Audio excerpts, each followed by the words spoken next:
बरेच लोक देवाची पूजा करतात, देव तुकोबरायची पूजा करीत होते. हे बायका पोरं सोडान, बोंबलत हिंडान, भाकरी खाऊ नका, सफरचंद हानान, चहा पिऊ नका, दूध हाना, ही सगळी नाटकं आहेत.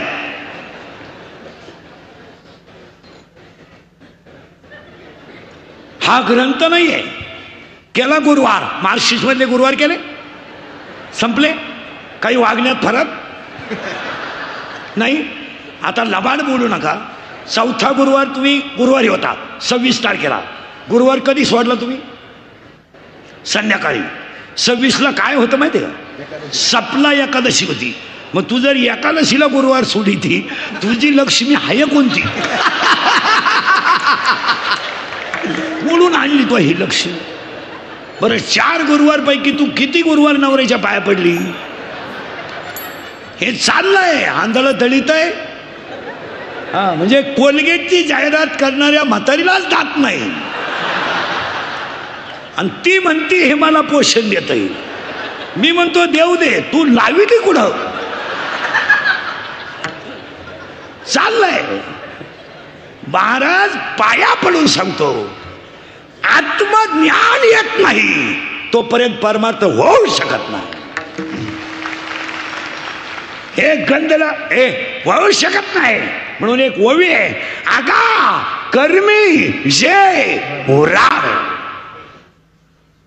आताशी 3 ओव्या फिट झाल्या. आता पुढची ओवी अशी आहे, आता हे जे जगात चाललंय ते कसं आहे पहा. गाईचं वासरू मेलं, गाय काय दूध देत नाही. शेतकऱ्याकडे आयडिया, त्यानं वासरू फाडलं, भुसा भरला आणि गाई पुढे उभं केलं. गायनं दूध दिलं. पण हा प्रयोग फक्त जर्सीलाच चालतो.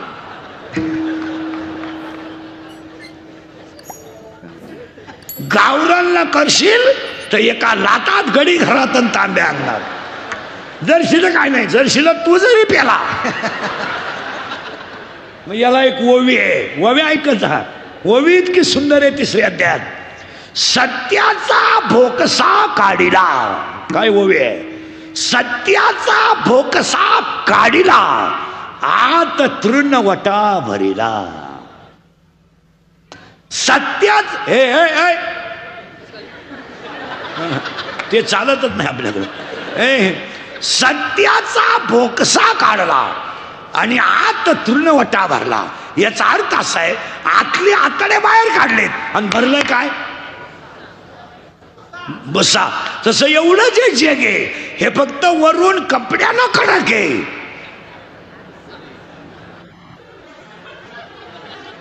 आतमध्ये भुसा भरलाय, भुसा.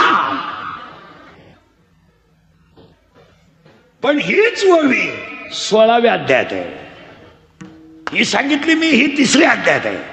सत्याचा भोकसा काढला, आत तृणवटा भरला. पण हीच ओवी 16व्या अध्यायात इतकी सुंदर आहे. वासराचा उगाना ठेवून या गायी पुढे. वासराचा भोत गायी पुढे ठेवून जो दूध काढतो, माऊली म्हणतात त्याला बुद्धिमान म्हणावं. कसं म्हणावं ऐका. वासरू खोट आहे, वासरू खोट आहे पण पाना खरा आहे. वासरू खोट आहे पण दूध खरं आहे. अरे जग खोट आहे पण संतन ग्रंथ खरं आहे.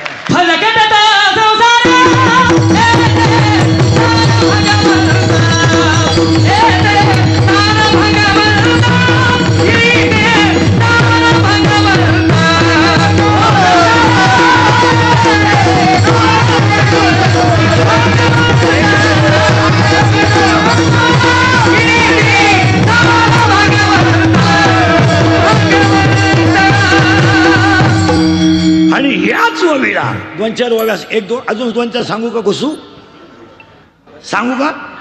2-3 ओव्या सांगतो. याच ओवीला, या भव्य दिव्य सप्त्याला एक ओवी आहे ऐका. 10वा अध्याय असं म्हणतो, संपत्ती आणि दया दोन्ही जर एकत्र आले तर ती माझी विभूती आहे असं देवाचं म्हणणं आहे. पण माझं म्हणणं याच्या उलट आहे. पटलं तर हा म्हणा. संपत्ती आणि दया कधी एकत्र येतच नाही. पैसा आला ऊत आला, पैसा आला प्याला, पैसा आला मेला. आणि जिथं संपत्ती आहे आणि दयाही आहे त्यांच्या वाढदिवसाचा हा सप्ताह आहे. कुठून आणलंय कुणीकडे पहा. शेळके साहेबांनी आयोजित केलेला हा जो कार्यक्रम आहे त्यांच्याकडे राजसत्ता आहे. पैशाचा तर विषय नाही, त्याला तोटा नाही, दोन्ही आहेत. पण मावळातल्या सगळ्या जनतेच्या हृदयात त्यांना जागा आहे ही त्यांची दया. मावळातला माणूस याचं कारण आहे महाराज. मावळाला अनादी कालाचं एक वैशिष्ट्य आहे. अनादी आजचं नाही, आपण नव्हतं तवाच आहे. काय माहिती आहे का, मावळ हे तुकोबरायच्या भजनाने पवित्र झालेली गोष्ट. ज्या मातीत तुकोबरायचं भजन झालंय त्या मातीत जन्माला येणं भाग्यवान. मावळातलं वृक्ष रामकृष्ण हरी म्हणतो, मावळातला दगड रामकृष्ण हरी म्हणतो. आणि मावळात तयार झालेला शब्द जर कागदावर लिहिला तर त्याला पाणी बोलू शकत नाही. हा पाण्याचा विषय. शब्द मावळातला आहे, तो गाथ्यातला शब्द मावळातला आहे, तो भामचंद्राचा आहे, तो भंडाऱ्याचा आहे, तो घोरवडचा आहे. अभ्यास करा. तो शब्द नाहीये महाराज. तुकोबरायचा शब्द शब्द नाहीये. तुकोबरायचा शब्द ब्रह्म आहे. आम्ही विचार नाही केला अजून. ज्ञानेश्वरी ग्रंथ नाहीये, ज्ञानेश्वरी ग्रंथ नाहीये. ज्ञानेश्वरी विश्वाची आई आहे. हो, विश्वाची आई आहे. आणि ज्ञानेश्वरी लिहिणारं बाळ इतकं कवळं बाळ आहे महाराज, इतकं कवळं बाळ की या जगात ज्ञानोबा असे संत झाले या विश्वात कुणाचाच आधार नाही. हो, कुणाचाच आधार नाही. न आईचा आधार, न बापाचा आधार, न समाजाचा आधार, न प्रेमाचा शब्द. अरे बाटवलेल्या माधुगरीत माती टाकली, माती. ते कोवळं बाळ विश्वाची आई झालं. ज्ञानेश्वरी इतका कोवळा ग्रंथ जगात एकही नाही. हो, एकही नाही. विश्वात नाही. सांगू सगळ्या गण लावणाऱ्यांना, नुसते गण लावणार होतात नाही. तुमच्या पाया पडून सांगतो, ज्ञानेश्वरी वाचणारानं ज्ञानेश्वरीचं पान सुद्धा जोरात उचकू नये. हो, पान जोरात उचकू नये. ज्ञानेश्वरी वाचणारानं ज्ञानेश्वरीचं पान सुद्धा जोरात उचकू नये. नाही उचकू नये. का माहिती आहे तुम्हाला?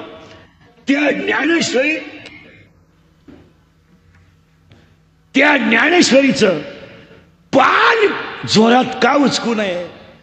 ते लिहिणारं बाळ इतकं कोवळं आहे आणि त्या पानातल्या अक्षरात ज्ञानोबा आहे. मावळातल्या शब्दात तुकोबा आहेत. आणि ज्ञानेश्वरी हा ग्रंथ नाहीये महाराज. ज्ञानेश्वरी विश्वाची आई आहे. विश्वाची आई आहे. 2025 ला प्रयोग करा. ज्ञानेश्वरी देवाऱ्यात ठेवा आणि रोज नित्यनेमाने पूजा करा. 2025 ला सुद्धा ज्ञानेश्वरीचा साक्षात्कार आहे. आणि गाथ्याचा शब्द ना शब्द पुढे सांगू, ज्ञानेश्वरीचं अक्षर म्हणजे ब्रह्म आहे. काय शब्द आहे का? शब्द आहे का? ते काय समारोपाचं भाषण आहे? ज्ञानेश्वरीतलं अक्षर म्हणजे ब्रह्म आहे. अक्षरे नव्हती देखा ब्रह्म साम्राज्य दीपिका, हा शब्द आहे. आणि तुकोबारायचा एक शब्द ब्रह्मांड आहे. ब्रह्मांड. माऊलीचा शब्द ब्रह्म आहे आणि तुकोबारायचा शब्द ब्रह्मांड आहे. काय भाषा आहे तुकोबारायची. वा वा. एकच शब्द ऐका तुकोबारायचा कसा आहे. अनु रेणू या अनु रेणू या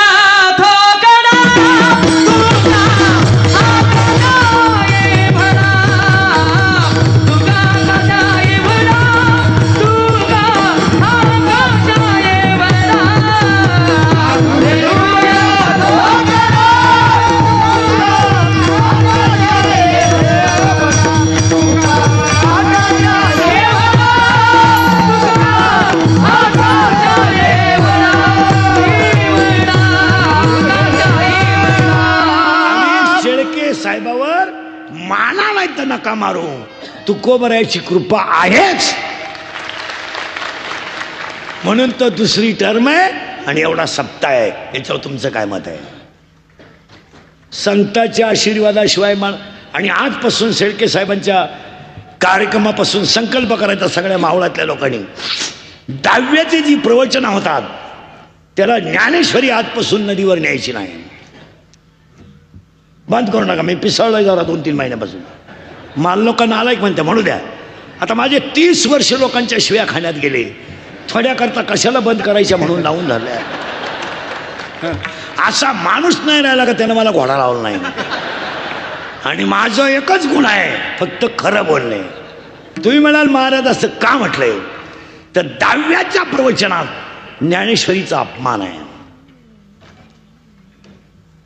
घोंगडीवर ठेवतात लोक ज्ञानेश्वरी. बुक्का लावणारी पागल, हार वळले आणि प्रवचन रंगात आलं आणि झाडव कावळा दिसला का एखादा टग्या गावात राहतोच. तो देवानं पाठवलंच तो. ती क्वालिटीच त्याच्यासाठी येते. त्याने लगेच म्हणायचं बाबा बाबा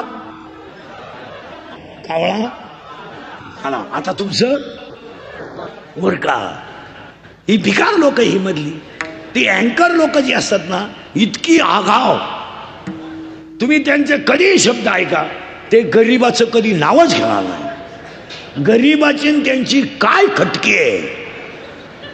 मोठ्यालाच मोखंडी घेणार काय. आणि मग याने लगेच सांगायचं बाबा. आता बाबाचे पैसे कुठे राहत्या. आता विश्वात न के देवे.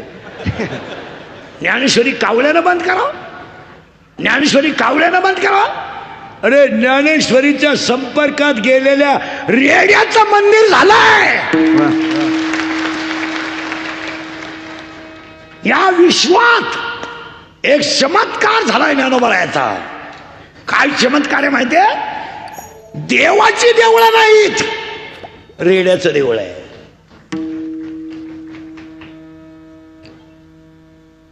आणि ती ज्ञानेश्वरी आपण नदीवर न्यायची, बगलात घालायची, चालले थोबाड वाशीत घरी. हा त्या प्रवचनकाराला ती ओवी पाठ करून यायला लावा. 10व्याला ओव्या तरी काय लागत त्यात. उपजे ते नाशिले आणि शरीरचा आता किंवा नाशिवंत स्वभाव. लईच अभ्यास केला तेवी जितेने अवसरे. काय लागत. आता आमच्याकडे नवीन कीर्तनकार झाले का नवीन कार्ड छापितात. कार्ड आणि येड्यांना वाटायचे कीर्तन संपलं. आणि त्या कार्डावर छापितो काय काय रामायणाचार्य, भागवताचार्य, शिवपुराणकार आणि समाज प्रबोधनकार. मग सगळं तू एकटाच करीतो. आम्ही काय 30 वर्ष खेकडं धरितो का.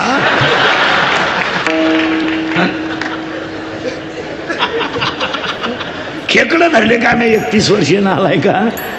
अरे काय माणसं आहे. मला या जगात सगळ्यात श्रीमंत माणूस कोण आहे माहिती आहे तुम्हाला. माळकरी.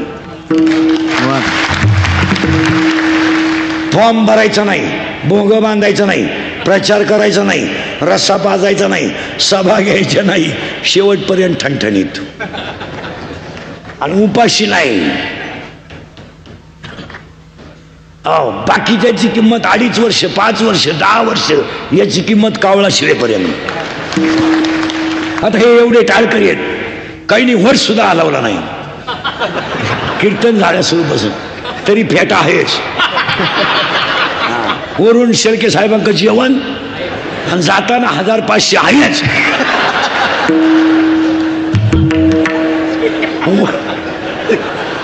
वर सुद्धा हलवलं नाही असेच आहेत. तरी 1000ला तर भ्याव नाही. या जगात सगळ्यात श्रीमंत माणूस माळकरी आहे आणि या जगात सगळ्यात मोठा श्रीमंताचा कर्ण वारकरी संप्रदाय. आणि त्यासाठी आज घेतलेली गवळण अर्थ नाही, अर्थार्थी नाही, जिज्ञासू नाही, ज्ञानी आहे. गवळणीला सुरुवात, अजून कीर्तनाला सुरुवात झाली नाही. आता अभंगाला सुरुवात करायची. तुमची ना आपली बऱ्याच दिवसानं गाठ आहे. आपलं काम थोडं नांगाट आहे. नांगाट म्हणजे नांगाट काम आहे आपलं. कीर्तनाला 3 सूचना आहेत. आता मला कीर्तन म्हणजे कॅपॅसिटी नाही माझी. मला व्हायला चिकनगुनिया. मी 6 गोळ्या खाऊन उभा राहतोय. आता 6 खाल्या तेव्हा उभा राहिलो. आता सुटल्यावर 6 खायच्या. पोटासाठी करावं लागतं. रात्री होतो जळगावला, आता आहे इथं. अजून 2 हाणायचे. विनोदाचा भाग सोडा, ही कीर्तनं थोडी झोंबतात, पण ती काळाची गरज आहे. आता आपल्याला घुसायचं आहे अभंगात. फक्त 3 सूचना पाळायच्या. 1, आपल्या कीर्तनाला दरिद्र्यवानी बसायचं नाही. तो यायचंच नाही. लांब बसायचं, पहिल्या पंक्तीला जेवायचं, चांगला चप्पल जोड पाहायचा. म्या जीव काढायचा आणि तुम्ही सुताक पडल्यावर आणि बसायचं, दमायचं नाही. कीर्तनाला 2री सूचना आहे, बोलावं लागतं. बोललं तरच कळेल, नाही तर कळणार नाही. आणि 3री सूचना आहे, शंका असली अभंगात जाग्यावर विचारायची. मी 2 महिन्यानं उत्तर देणार. पुस्तकं उलटे पालटे करून देणार, पण देणार. पण मी गेल्यावर कणायचं नाही. मला पटलं नाही. तुझं तुझ्या बायकोचं पटलं, माझं काय सबंध? आणि तुला पटाव म्हणून मी कीर्तन करतो हे तुला सांगितलं कोणी? कीर्तनाला सुरुवात. आता हे सध्या काय झालं, एक फॅशन आलंय. हे पोर येत नाही, यांनी काय करायचं पुढं, ती कीर्तनं लाईव्ह करायची. लाईव्ह कीर्तनाचा तोटा काय झाला माहिती का मला? आज ह्या बिचाऱ्यांनी एवढ्या मावळातल्या साहेब शेळके साहेबाच्या कार्यकर्त्यांनी, परिसरातल्या लोकांनी एवढा मोठा खर्च केला. लाईव्ह कीर्तन केल्यामुळं लोक कीर्तनाला कमी येत्या आणि पडल्या पडल्या घरी ऐकत्या.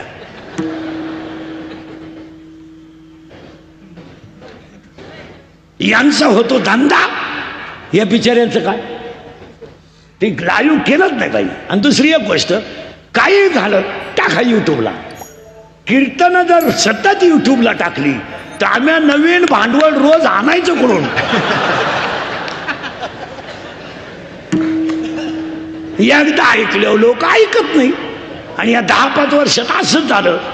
80% गायक वादकच कीर्तनकार झाले. त्यांना असं वाटायला लागलं की याच्यापेक्षा इकडं माल जास्त आहे. ते नाहीये महाराज. काही माणसं 6 वर्ष आळंदीत राहिली, फक्त धोतरच नेसायची नाही. आणि काही माणसं बैल वळीतात, पण काकड्याच्या 9 मालिका पाठ आहेत. तुम्ही माना नाही तर नका मानू, परमार्थ रक्तात असावा लागतो. जसं शेळके साहेबाच्या समाजाची सेवा करणं हे जसं रक्तात आहे. आणि शेळके साहेब मोठे नाहीत, त्यांना संस्कार करणारी आई श्रेष्ठ आहे. त्यांना पालन पोषण करणारे वडील श्रेष्ठ आहेत. आणि त्यांच्यावर प्रेम करणारा समाज श्रेष्ठ आहे. समाजाचं प्रेम कमावणं एवढं सोपं नाही. अभंगाला झाली सुरुवात. आता फक्त फटाफटा 2च प्रश्न राहतील. आता प्रश्न उत्तर. पहिलं काला सांगतो आणि मग पुढे सरकतो. पहिला प्रश्न आहे, काला का करायचा? कळलं? 1 प्रश्न काय माझा, काला का करायचा? उत्तर तुम्ही बोलायचं पटापटा. मंदिर पूर्ण झालं, कळस मंदिरावर कळस चाडला, कशाचं काम? तुम्ही आजारी आहे का? नाही. मंदिरावर कळस चाडला, मंदिराचं काम संपलं.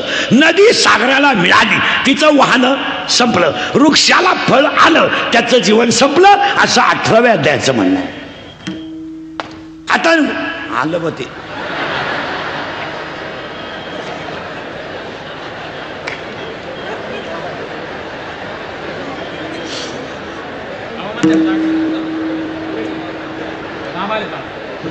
विठाला विठाला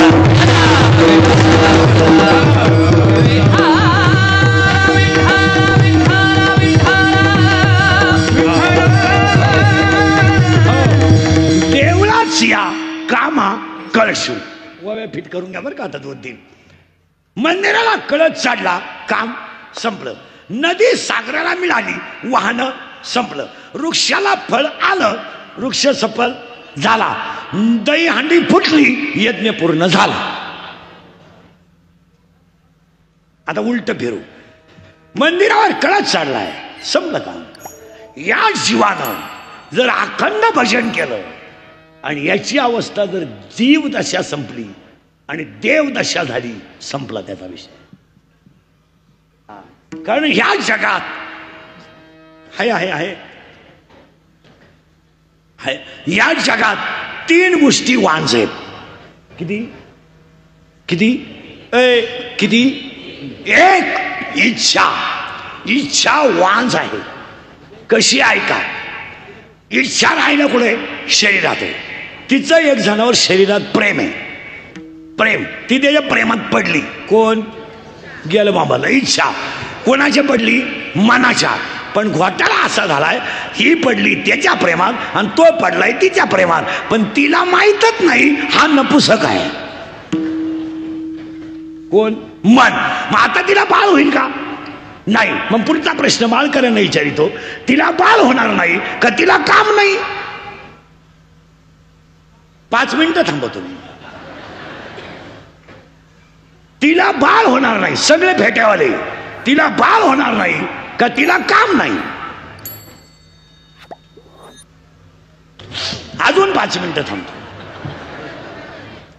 अरे बाबा, ती कुमारी ती आहे, तिचा प्रियकर पुस्तक आहे, म्हणजे तिला बाळ होणार नाही. मग मी तुम्हाला सोपं विचारलंय, तिला बाळ होणार नाही का तिला काम नाही? अजून 10 मिनिटं घ्या.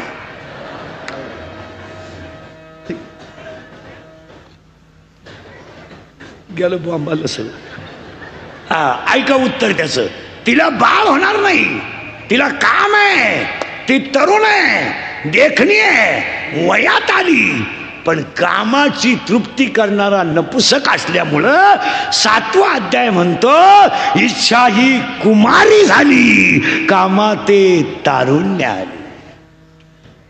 तिला बाळ होणार नाही. नाही होणार का? पुढे ऐका. नाही होणार म्हणजे इच्छा वांज आहे. 1, 2 स्तुती वांज आहे, स्तुती. आणि 3 इच्छा वांज आहे, स्तुती वांज आहे. आणि तिसरी गोष्ट संसार वांज आहे. पुरावा 15वा अध्याय. यया फळना चुंबिता आणि फुल ना तुरंबिता. त्याला फळही नाही आणि फुलही नाही, ते झाड वांज आहे. त्या वांज झाडाचं नाव संसार आहे. आता एकच मुद्द्यात उत्तर द्या, संसाराला फळ काय? एकच फळ, पश्चाताप. दुःख बांधवाडी आहे हा संसार.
शेळके साहेबांचं आणि मावळाचं सगळं कष्ट केल्याचं चीज झालं.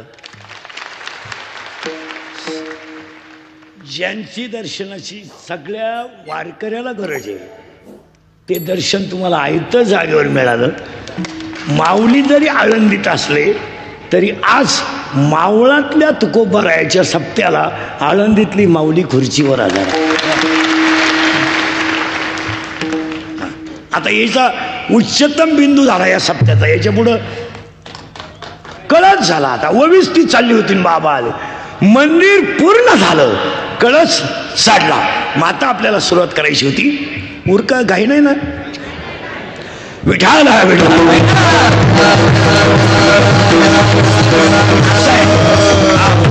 आणि म्हणून तीन गोष्टी वांज आहेत. एक संसार वांज आहे, दोन स्तुती वांज आहे आणि तीन इच्छा वांज आहे. आणि ओवी झाली होती, इच्छा ही कुमारी झाली. आता का गवळण गेली कसं यायचं आहे. हे एक गाव आहे, हे एक गाव आहे. ह्या गावाचं नाव शरीर आहे. पाहिपा शरीर,